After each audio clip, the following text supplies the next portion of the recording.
I'm Jen Taylor Skinner, and this is the Electorette. On this episode, Shannon Watts, the founder of Moms Demand Action for Gun Sense in America. Isn't that nice? Today's guest needs no introduction. Shannon Watts, the founder of Moms Demand Action for Gun Sense in America, a personal hero of mine, is here to discuss everything from gun legislation to the causes and solutions to gun violence, the 2020 election, and of course, the state of the NRA. And we also talk about her new book, Fight Like a Mother, which you can pre-order right now on fightlikeamother.org. The majority of the book's proceeds will go to nonprofits that are working to end gun violence. Just another reason Shannon Watts is my hero. So without further ado, here is my conversation with Shannon Watts. Shannon Watts, welcome to the podcast. Thank you so much for having me. It's such an honor. I'm so excited to talk to you. I don't know if you actually remember me from a couple of years ago when we met. Maybe not. You meet lots of people. When did we meet? We met in DC 2 years ago, and we met at some conference, but it doesn't matter. I was sitting on the front, in the front row, and I was just like, it's Shannon Watts, and she has great things to say. That's so nice. But I do have to tell you a story before we start, because this is really, really important to me, because I knew of you well before we met in DC. So I guess it was in 2012, my son, who is now 7, he was about 1.5. And I was about to, and you know this feeling, I was about to take him off to preschool for the first time. And we were touring a preschool in December of 2012. And you know that date and what's poignant about that. So on that day of Sandy Hook, I was, kind of sad about, my kid going off to preschool for the first time. And I was a stay-at-home mom that whole time. And so this was going to be my first time, with him being out of the house. So it was already a pretty kind of emotional day. And, I come home and I turn on the news, and of course, you know what happened, I see. And I was living in Seattle at the time. So I see Sandy Hook, and I think I was just frozen. I was just beside myself. Seattle was far away from what was happening, but it just didn't register with me. But I think a lot of us, we couldn't wrap our brains around it. Yeah, I think that is the feeling so many millions of women and mothers had that day, which was that our children weren't safe in school. And I talk a lot about how that day I realized I had been living in a bubble. Not only were my children not safe at school, but gun violence was a serious crisis in this country that kills 100 Americans every day, not just the school shootings or the mass shootings, but the daily gun violence in city centers and the rural gun suicides that all accumulate to create this crisis. And it's so important to decide to get off the sidelines, and many do for the reason you just stated, which is they send their toddler or their kindergartner to a daycare or to school, and they have to essentially rehearse their deaths in a bathroom as if that door is going to protect them from the spray of an AR-15. And I think that's when so many parents realize that, we don't have to live this way and it isn't tolerable. But at the same time, there's so much gun violence in this crisis that goes unheeded, and there's no spotlight shined on it. And that's also the gun violence that we have to address. Yeah. And you did something, because I remember that. I remember it was shortly after that, maybe a few weeks or a few months, I saw you on television. And it was probably your first interview on MSNBC. I was probably terrified. Yeah. I remember they said, when did you become an activist? And you said, I'm a stay-at-home mom. And you said something like Congress locked the door and, moms are going to come through the window or something like that. And, that was the first time I cried, because I thought she gets it. I felt that things were going to be okay. I was operating on anger. I had never done a television interview in my life. And here I was sitting in the studio in Indianapolis looking at you're just looking into a black camera lens. You can't see the other person on the other end. You don't know what they're doing or how they're reacting. But I had the courage to do that, even though I was terrified of public speaking, because I was so angry. And I do think it's important to harness the same emotions of anger and fear that drive gun extremists to drive us to speak up, to use our voices, to not be intimidated, and to speak as moms who are the chief caretakers in this country. And that is what drives me every single morning to wake up on this issue. I wake up and work on this issue as a full-time volunteer, as well as the hundreds of thousands of other volunteers who do the same. That's amazing. But you know who's scared now? The gun lobby. I didn't even have to finish that. The NRA, they're scared. You sound strong. They sound scared. Yeah, I don't know if you've seen, but they've been attacking me for the last 5 days. My book publisher believes it's a gift from the heavens. Why they decided to attack me 3 days before Mother's Day in an unrelenting fashion on Instagram and Twitter, I don't know, except to say, one, they do want me to be afraid and they do want me to be silenced. But two, they're trying to distract from all the issues they have. And I'm sure we'll get into that, but I've always said, and this is a very mom thing to say, but our job is to shine a flashlight under the refrigerator and force the cockroaches to run out. And we've been doing that now for over 6 years. And I think what America has seen is a very grotesque underbelly to the gun lobby, and that we've been letting these people who are clearly grifters, they're greedy, and they really don't have a moral compass. We're letting them write our gun laws. We talk about politicians being afraid of the NRA. They should be afraid of moms. I think they are, and I think they have been. And I think their worst nightmare was that women and mothers who make up the majority of the voting electorate, that they would organize and that they would go up against them, was always their worst nightmare. And here we are. We outmaneuvered them. We outspent them in the midterm elections, and we are only getting stronger, and they are at the weakest point they've ever been in their history. Yeah. Speaking of which, I was looking at the cover of your book, which I ordered 3 copies. I pre-ordered 3 copies. Thank you. I should say here that the majority of the proceeds do go to gun violence prevention organizations. So the more the merrier. Thank you. Yeah. So on the cover, it's so powerful. It's you marching next to Lucy McBath. And for people who don't know who Lucy McBath is, she's a newly elected congresswoman who's representing Georgia. And she became a gun control advocate and activist after losing her son to gun violence. Yes. How did you meet Lucy McBath? It's a very interesting story about how sort of all roads lead to the same point eventually. I got a call that there was this amazing woman in Georgia whose son had been killed just weeks before the Sandy Hook school shooting. His name was Jordan Davis. He was a teenager who was at a gas station playing loud music with his friends. A middle-aged white man told him to turn his music down. He wouldn't. This man opened fire into the car, killing Jordan.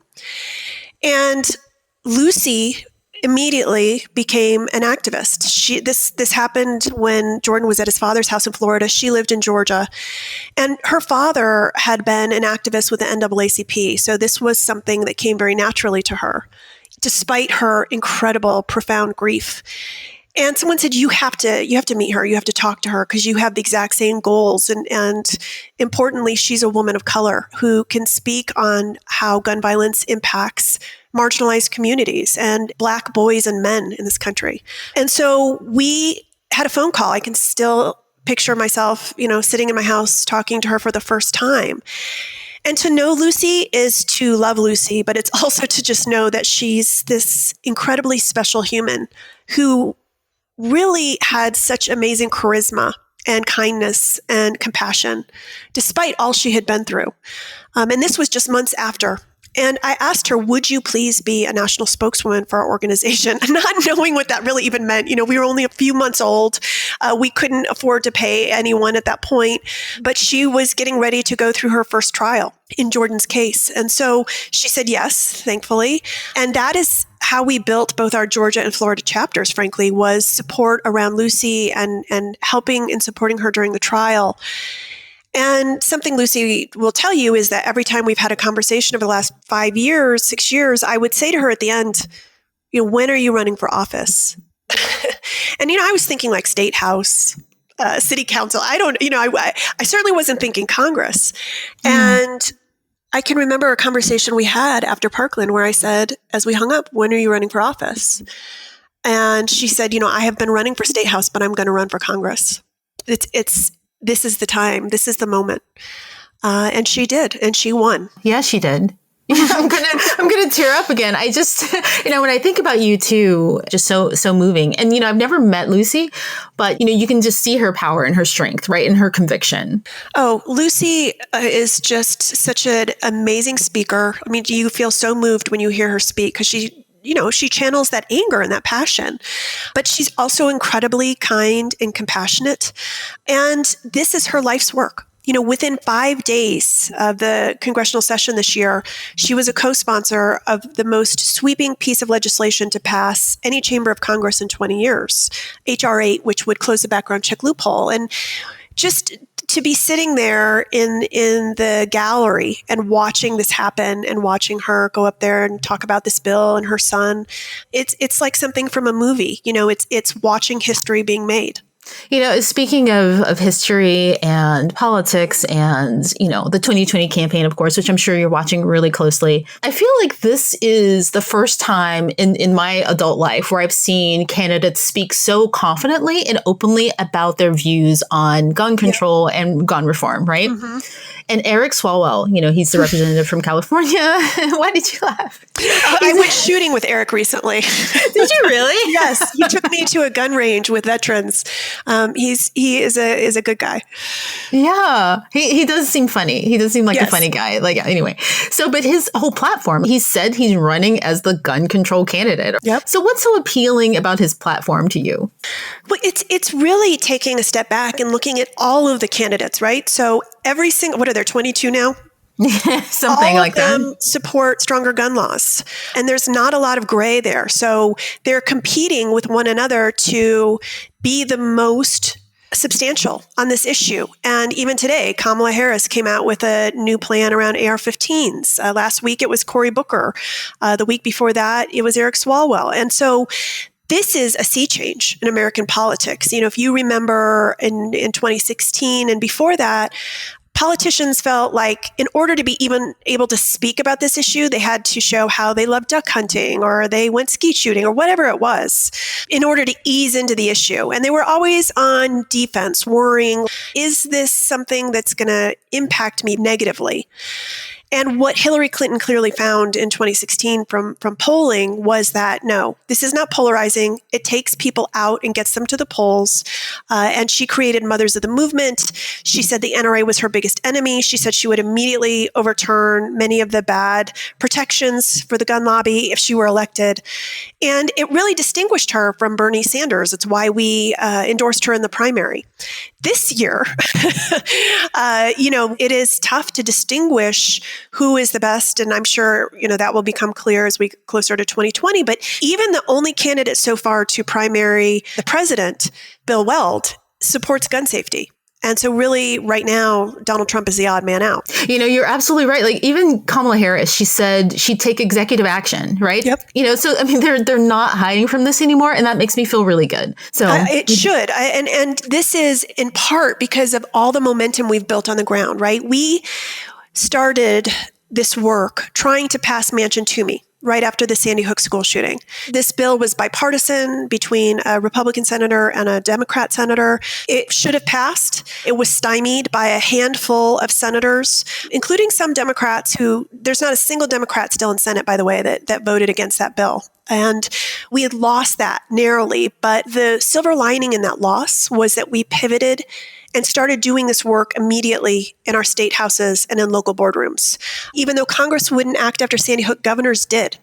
And we also then realized, okay, we have to play defense too, not just offense. There are all these horrible bills that the NRA is trying to pass in our state houses, and we have a 90% track record of killing those bad bills. But it became clear to us early on that Congress was not where this work begins, it's where it ends. And what we would have to do is create a movement that had enough power to persuade Congress, the Supreme Court, and others that this was the direction our nation was headed in. And that's what we've been doing for the last 6 years. Yeah. There's something I've always wanted to ask you. Dana Lash, is she for real? I mean, she just seems like a caricature, and she seems, preoccupied with you. What is going on with Dana Lash? It's such a fascinating evolution over the last 6 years. She started making me the target of her ire, and people who listen to Dana Lash don't realize that she's on, 9 right now for who she is. Before she was hired by the NRA, right around the time of the Parkland shooting, she engaged constantly in ad hominem attacks, and she was just so brutal on Twitter. She once showed up at a public event where I was with my kids with a full camera crew and tried to, badger me into having a discussion with her. Just incredibly strident. And she's been defanged a lot. It's hard to believe, but it's true over the last several years because she has to abide by some moral parameters now that she is a spokesperson for the NRA. But her behavior is cartoon-like to me. I don't understand how someone could be so oblivious to the pain and suffering. She does go after gun violence survivors online. She lies in order to put her agenda forward, as do many of the NRA spokespeople. I don't know if she's willfully obtuse or has bought into all of this hook, line, and sinker. I think it'll be interesting to see what happens with the NRA and her job now that they are in such disarray and what her future looks like. It's funny, I'd forgotten about that, but now I remember when she followed you at that event with the cameras. I remember that now. Yeah, it was a very bizarre experience. I mean, I personally can't imagine showing up uninvited and harassing someone in front of their children, but that's just a tactic of the gun lobby and gun extremists. I was watching an interview with her. It was around the same time. I think was it 2014 or 2013? So she kind of came on the scene as a public conservative shortly after Sandy Hook. And you're right, she's evolved to this kind of like cartoonish character. But she said she used to be a progressive, which in that interview, she said she used to be a progressive, and I don't see that. But, that's neither here nor there. I think she's a little bit of an opportunist. My understanding is she was raised by progressive Democrats in Missouri, which there are not a lot of those. And that, she married this guy, Chris Loesch, who is a gun extremist. And I think a lot of her beliefs and behavior have been shaped by that. So speaking of Dana Lash, let's talk about the NRA and what's happening there, because they seem to be imploding, right? Yeah, they do. So they have been showing signs for a while now that they are in a precarious financial position, that they made a lot of bad bets. For example, they put all their eggs in the basket of CareGuard, which many gun violence prevention advocates have called murder insurance. They really thought, that would be something that was a moneymaker for them long term. And it's been slapped down by a lot of attorney generals across the country. They had invested heavily in NRA TV. An article came out yesterday saying it had about 49,000 visitors every month, which is negligible, less than a newspaper online in Oklahoma. Less than my podcast. So that did not work out so well. And what's interesting is that we're seeing more and more about the NRA's relationship with this firm. It's basically advertising and marketing called Ackerman McQueen. And it looks like they've been paying them, tens of millions of dollars to handle these projects, none of which have been successful. It also looks like they've been funneling hundreds of millions of dollars to friends, family, friendly contractors. And all of that is completely unacceptable behavior for a nonprofit that is tax exempt. Even this weekend, we saw files leaked that showed that Wayne LaPierre has been spending hundreds of thousands of dollars on travel that looks suspiciously personal, and on a wardrobe, in particular suits from a Italian clothier in Beverly Hills. So, I think that all of this is not to point that the NRA is in danger of failing, because I don't believe that. But it is certainly going into the 2020 elections very hobbled and cash poor. Yeah, I don't know if it was 2016 or 2018 or both, where they spent the least than they ever had in history on an election. 2018, yeah. 2016, they invested about $30 million alone in Donald Trump's campaign. Overall, they spent over $50 million, more than they'd ever spent before. Because of their status as an organization, they don't have to disclose where that money came from. And that's why their ties to Russia are of such interest right now to Congress. But they certainly didn't have that same cash flow in 2018. And if you look at the return on investment for their election spend, even just since 2010, it's been dwindling. And it goes to show a weakening sense of power. And that is what we hope will change the hearts and minds of lawmakers, even if it's just a change that is political expedience. We've seen lawmakers like John Kasich and Kirsten Gillibrand and Tim Ryan and a whole host of others at the federal level and even more at the state level who are rejecting the NRA and their money now for a variety of reasons.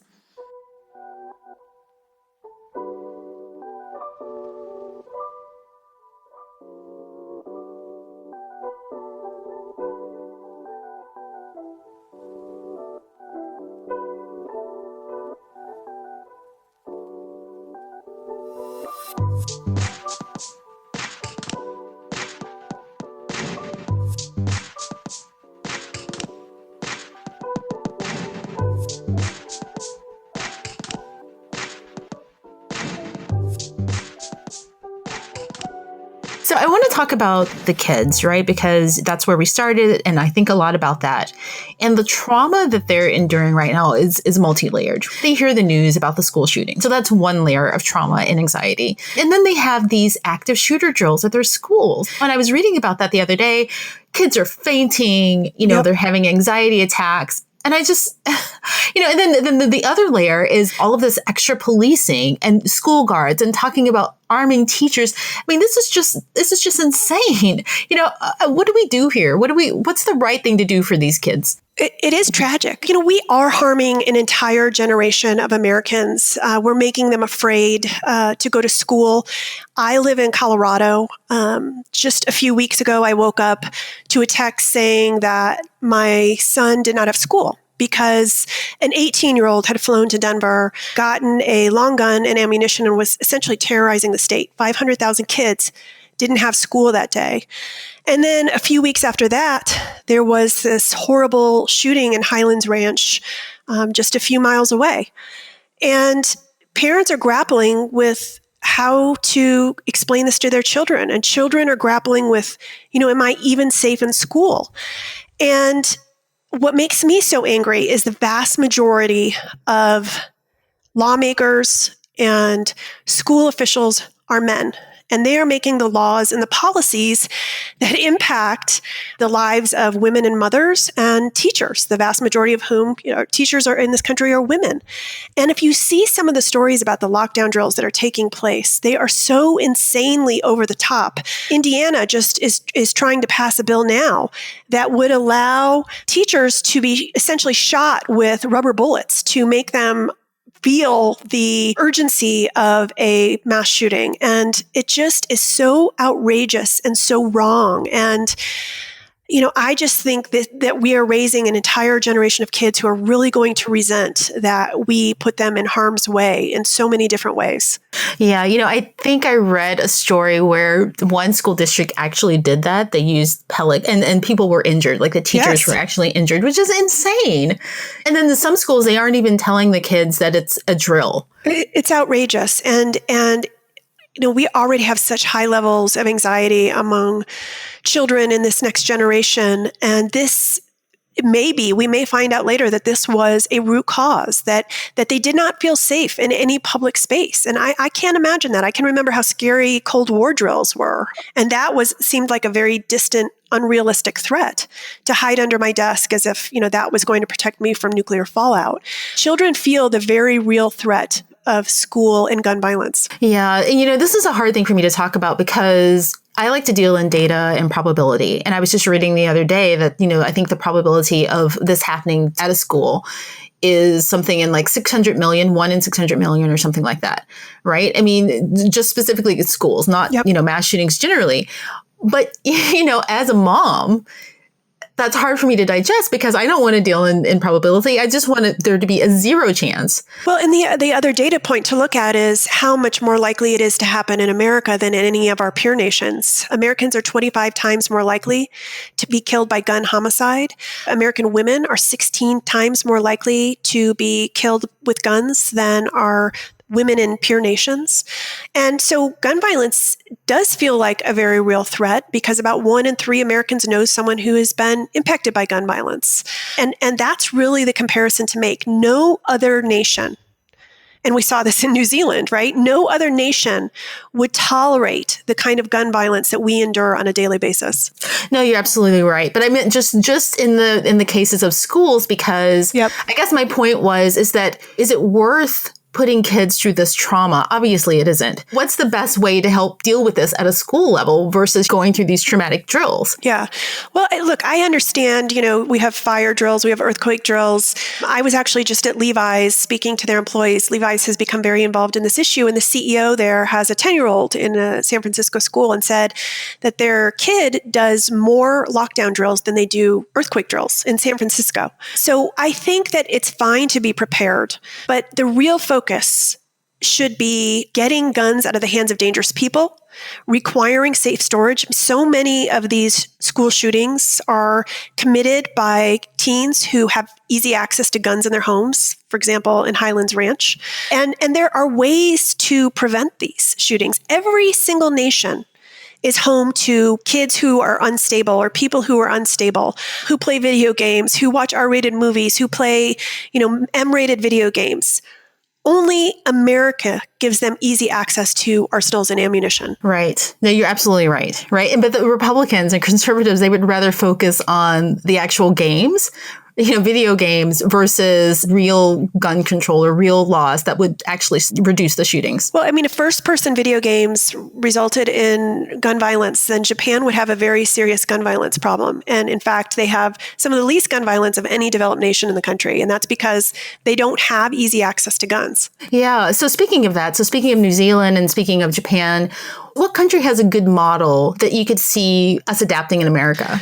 It's really difficult to say because America is so unique, and only America has a Second Amendment. Only America has a gun lobby. But there are countries like Switzerland and Israel and others that actually have a lot of guns. They just have incredibly strong gun laws. In Israel, you have to put your gun away at sundown. And there was a mass shooting a few years ago in Israel, and the next day they passed stronger gun laws. It's a country that's able to live with guns in the hands of civilians, but they're highly trained and they have strong laws. We have neither of those things. So we have to look at where laws have worked in our country, right? So I think Missouri is a really interesting example. It's a state that had incredibly strong gun laws. They elected a Republican governor and legislature that promptly overturned all of those laws, including passing something called permitless carry. And immediately, gun homicides and gun suicides went through the roof. And that is in large part because they do not have the laws that they had in place before. And we can look at those laws in other states and see how they work. Red flag laws in Connecticut have significantly reduced gun suicides. States that require background checks, states that keep guns out of the hands of domestic abusers, states that require responsible storage. Believe it or not, Florida is one of those states. They lead to fewer gun deaths, and they are a template that can be followed across the country and even at a federal level. Yeah, Eric Swalwell has mentioned Australia's gun buyback programs. And I know Hillary Clinton, this was kind of overlooked, but she mentioned this too in 2016. I don't know, is that a model to look to? Part of the problem you are talking about is that we don't fund gun violence research in this country because the NRA was able to get Congress to stop doing that, essentially, back in the 90s. And when that happened, it became very difficult to figure out what was causing this crisis and how we could stop it. And the reason the NRA wanted to do that was because a study had come out that said having a handgun in your home alone, just having a handgun in your home, increased the likelihood that someone in that household would be killed by gun violence. That seems pretty intuitive. But that study caused them to create these protections for themselves. We have to start funding gun violence research in this country, but when you look at a state like Washington that actually passed an assault weapons ban via ballot initiative just a couple of years ago, you can start to see whether the proposals from some of the presidential candidates would work. And we just don't know the answer yet. I think it's important that we figure that out. The assault weapons ban in the 90s was not working. The NRA and the gun lobby has found a way, and gun manufacturers, to completely get around that ban by just creating small tweaks to semi-automatic rifles that then exempt it from the ban. For example, the gun used in the Sandy Hook school shooting would have been banned, but he could have gotten a semi-automatic rifle that looked just like it with minor modifications that would have been perfectly legal. So, we are going to continue to do that research. We will eventually make a recommendation, and we will work with whoever is the Democratic candidate to figure out what is the best solution. But, Beto has basically said, don't sell them anymore, but people who own them are grandfathered in. Swalwell has said, we'll do this buyback program. Kamala says she would talk about an executive order. So there's all different ways to go at it. And we're still sort of grappling with what would be the best. Right. Even if we can't study it, then we can't really figure out what is the best solution. I get that. Which is exactly what the NRA wants. Yeah. So tell me about your Be Smart campaign. What we realized early on was that our volunteers really wanted to talk about safe gun storage, responsible gun storage, because it impacts both gun owners and non-gun owners. It is a non-polarizing way to talk about restoring the responsibilities that go along with gun rights. And also because so many children in their communities were being injured or killed in unintentional shootings. 4.5 million American kids live in homes with unsecured guns, meaning they're not locked, they're loaded, they're not separate from ammunition. So we talk about how important it is to ask this question. When you go to friends and family members' households, do they have guns and how are they stored? It should be the same question as, do you have a pool and how is it kept safe? Do you allow kids to play M-rated video games? My kid has a peanut allergy. It should be part of that laundry list. And we help people understand how to have the conversation.